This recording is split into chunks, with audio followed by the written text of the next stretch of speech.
Hello बच्चों, how are you? I hope आप सब बहुत अच्छे होंगे। So please stay at home and be safe. Myself Shyam Mishra and I welcome you at the platform of Urbi studyholic. आज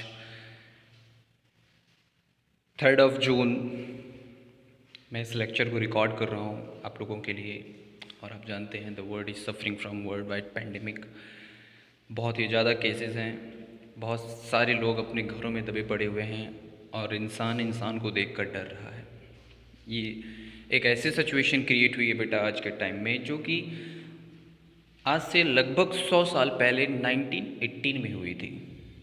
कभी हम इस पर ज़रूर बात करेंगे, लेकिन आज का जो हमारा टॉपिक है वो फ्रेंच रेवोल्यूशन है, जो कि बहुत ही ज़्यादा इम्पॉर्टेंट है आपकी study view point of view से और आपके नॉलेज के लिए भी। क्योंकि जब हम हिस्ट्री पढ़ते हैं बेटा, देखो इतिहास क्या होता है। इतिहास, हिस्ट्री एक ऐसा टॉपिक है ना जिसको आप बहुत ही रिलैक्स होके बस सुनो अच्छे से और नोट्स बनाओ। Each and every words, each and every event I would fit in your mind.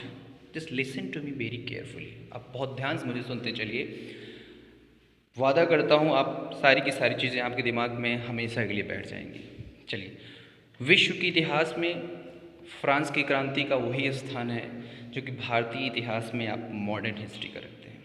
ठीक है, मॉडर्न हिस्ट्री आप जानते हैं क्या होता है, आपने क्लास 8 में पढ़ा होगा, बहुत सी किताबों में भी आपने मॉडर्न हिस्ट्री पढ़ा होगा। लेकिन मॉडर्न हिस्ट्री में भी ना, जब हम पढ़ते हैं तो कोई एक ऐसा इवेंट आता है जहाँ से बहुत स्पार्क्ड हो जाता है सारी चीज़ें। जैसे आपने पढ़ा होगा 1857 का रिवोल्ट। यहीं से कहीं ना कहीं हमारे जहन में इंडिपेंडेंस की बात है कि भाई हमको इंडिपेंडेंट होना चाहिए, हम स्वतंत्र रहेंगे, अंग्रेज़ों के हाथ नहीं रहेंगे, अंग्रेज़ों का रूल हमारे ऊपर नहीं होना चाहिए। ऐसा ही कुछ घटना फ्रांस की क्रांति करती है। जब हम इंडियन हिस्ट्री पढ़ते हैं बेटा, तो हम सिर्फ एक कंट्री की हिस्ट्री पढ़ रहे होते हैं। लेकिन यहाँ पे जो हम पढ़ने जा रहे हैं फ्रांस की क्रांति, ये है तो एक ही देश की हिस्ट्री, लेकिन पूरे एक कॉन्टिनेंट को कैसे हिला के रख देता है, इन 2 सालों में आप लोग समझेंगे, 9th और 10th में। पूरा का पूरा कॉन्टिनेंट, पूरा का पूरा एक महाद्वीप कैसे एक क्रांति की आंधी में आता है, इन सारी चीज़ों को हम समझेंगे। ठीक है, so without wasting the time यहाँ पे हमको देखना है। और चैप्टर को शुरू करने से पहले मैं आपके दो चीज़ें आपको क्लियर कर दूँ बेटा। एनसीईआरटी क्या है? जैसे आप लोग कोई वेब सीरीज़ देखते हैं, कोई मूवी देखते हैं, तो जैसे ही मूवी स्टार्ट होती है, अचानक से एक दो बंदा छत से आके, ऊपर के फ्लोर से आके नीचे गिरता है और सडनली मर जाता है। और ठीक वहाँ पे एक नीचे टाइटल लिख के आते हैं कि बिफोर या आफ्टर, जो कुछ भी हो, 6 मंथ बिफोर। ठीक है, ऐसा आएगा 6 महीने पहले, या फिर 2 ईयर एगो, 2 साल पहले। यानी कि मूवी की स्टार्ट हुई एक व्यक्ति के गिरने से, वो मर गया, और तब उन्होंने लिख के दिया कि 2 साल पहले क्या हुआ था। यहाँ पे जो हम पढ़ने वाले हैं, यहाँ पे ठीक ऐसे ही एक मूवी हम देखने वाले हैं। बस ये मूवी में कुछ चल नहीं रहा होगा, लेकिन मैं कोशिश करूँगा कि आपके दिमाग में, आपके जहन में एक स्टोरी चालू हो जाए। ठीक है, तो आपको देखना क्या है, ये पहला जो पेज होगा, जो पहला टॉपिक होगा, इसमें कुछ ऐसी ही चीज़ें हैं कि अचानक से कुछ बहुत सारी घटनाएं हो गई और आपको पता भी नहीं चलेगा ये तो कैसा हो गया। तो इसके जब हम आगे चलेंगे, फर्स्ट टॉपिक से पढ़ना शुरू करेंगे, तब आपको मूवी पूरी स्टार्ट होना शुरू हो जाएगी। ठीक है, तो एक अच्छी सी स्टोरी को आप सुनिए और pen pencil whatever you have right now ले लीजिए और इम्पॉर्टेंट चीज़ को नोट करते चलिएगा। ठीक है, so let's begin the topic. यहाँ पे लिखा बेटा, on the morning of 14th of July 1789। 14th of July, इसको जान लीजिएगा, इसको इंडिपेंडेंस डे ऑफ फ्रांस कहते हैं भैया। फ्रांस में 14 जुलाई को इंडिपेंडेंस डे मनाया जाता है। ठीक है, मैं ऐसी चीज़ों को, छोटी छोटी चीज़ों को बताता चलूँगा और आप लोग लिखते चलिएगा। ठीक है बेटा, so on the morning of 14th of July 1789, the city of Paris was in a state of alarm. The king had commanded troops to move into the city. देखो, 14 जुलाई 1789 की बात है। पेरिस जानते हैं क्या है, किसका कैपिटल है? आप लोग कमेंट करके बताइए। वहाँ पे वहाँ के लोग ना एक जैसे अलार्म बजने पे कोई उठ जाता है, वैसे अचानक सब लोग उठ गए और एक र्यूमर फैलने लगा। र्यूमर क्या था? Rumour spread that he would soon order the army to open fire upon the citizen. The king had commanded, ऊपर एक लाइन है बेटा, the king had commanded troops to the move into the city.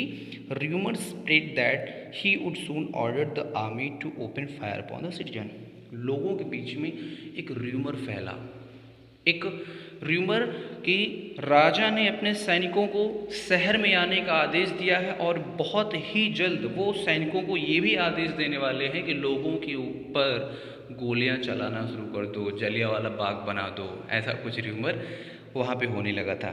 ठीक है, सो हुआ क्या कि सम 7,000 men and women gathered in front of town hall and decided to form a people's militia. They broke into a number of government buildings in search of arms. हुआ क्या कि लगभग कुछ 7,000 लोग, जिसमें महिला भी थे, पुरुष भी थे, ये सब इकट्ठे हुए पीपल्स मिलिशिया यानी कि लोगों की आर्मी जैसा इन्होंने क्रिएट किया और डिसाइड किया कि हमको कुछ करना है। अब कुछ करना है तो क्या किया इन्होंने, बहुत सारे गवर्नमेंट बिल्डिंग्स को तोड़ डाला। बहुत सारे बिल्डिंग में गए, क्यों गए? इन सर्च ऑफ आर्म्स, कि भाई अगर मेरे ऊपर कोई गोली चलाएगा तो मैं जवाब देने के लिए मेरे पास भी तो बंदूक होनी चाहिए। तो वो आर्म्स की तलाश में कई सारे गवर्नमेंट बिल्डिंग को तोड़ डाले, ठीक है, ताकि उनको कुछ मिले। Finally a group of several hundred people marched toward the eastern part of city and stormed the fortress prison, the Bastille, where they hoped to find hoarded ammunition. और अंत में क्या हुआ कि कुछ सैकड़ों या कहते हैं कुछ 100 लोगों का एक ग्रुप वो क्या करता है, वो मार्च करता है टूवर्ड द ईस्टर्न पार्ट, यानी कि शहर के पूर्वी भाग में मार्च करता है और फाइनली लोग पहुंचते हैं बस्तील जेल, उसको तोड़ते हैं और इस आशा से कि वहाँ पे उनको काफ़ी भारी भरकम मात्रा में क्या मिल जाएगा, एम्यूनेशन, यानी कि औजार उनको वहाँ पे मिलेंगे। ठीक है, in the arm fight that followed the commander of Bastille was killed and prisoners released, though there were only 7 of them. हुआ क्या, इस झपट में जब वो लोग बिल्डिंग के अंदर यानी कि उस बस्तील के अंदर जाना चाह रहे थे तो उस झपट में वहाँ का जो कमांडर था उसकी डेथ हो जाती है, मारा जाता है और वहाँ के जो प्रिजनर्स थे उनको छोड़ दिया जाता है। कुल 7 प्रिजनर के आसपास वहाँ पे थे, उनको छोड़ दिया जाता है। बेटा यहाँ पे 2 चीज़ें आप जान लीजिए, बस्तील क्या है। बस्तील एक जेल थी, इसको सेंट एंटोनिटी बस्तील कहा जाता था। सेंट एंटोनिटी या कहीं पे सेंट एंटोनी भी मिलता है, तो एक बहुत बड़े संत थे, उनके नाम पे ही रखा गया था। ये बहुत पुराना है, चार्ल्स फोर्थ ने बनवाया था इसको और ये बनना शुरू हुआ था 1360s के आसपास, लेकिन कंप्लीट हुआ था 1370 में। काफ़ी बड़ा फोर्ट था और ये उस टाइम पे बना था जब 100 ईयर वॉर चला था। 100, यहाँ पे बेटा जब हम पढ़ने वाले हैं तो आपको बहुत सी ऐसी चीज़ें मिलने वाली हैं, आप बस नोट करते चलिएगा। एक टर्म है आपके लिए 100 ईयर वॉर, इस पर हम कोई बात करेंगे। 2 वॉर आपको पढ़ना है, एक 100 ईयर वॉर पढ़ना है और एक आपको 7 ईयर वॉर पढ़ना है।